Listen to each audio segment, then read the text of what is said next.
Ustoz bu qalblarga nur sochuvchi inson. Hayotimizda ilk qadamlarimizni ishonch bilan bosishimizda ustozning o'rni beqiyosdir. Chunki ustoz nafaqat fanni, balki inson bo'lishimizni ham o'rgatadi.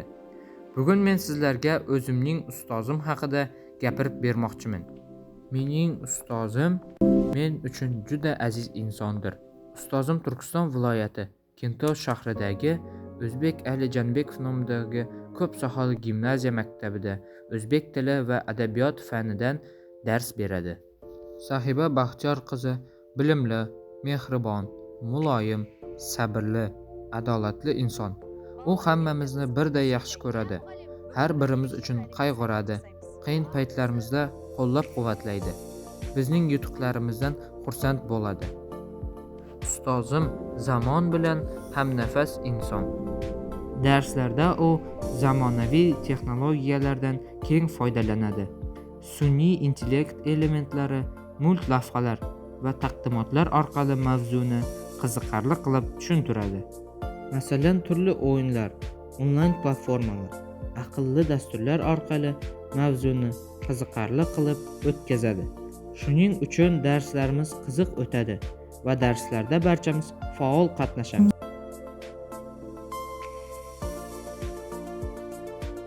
Sahiba Baxtiyor qizining ham erishgan natijalari katta va faxrlanarlidir. Ustozim shahar, viloyat, respublika miqyosida o'tkazilgan tanlov tadbirlar va olimpiadalarda ham faol ishtirok etgan.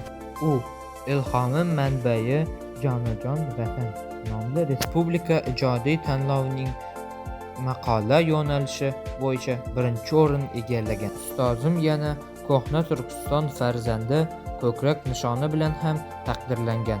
Bu esa uning jamiyat sohasiga qo'shgan hissasi yuqori baholanganligini anglatadi.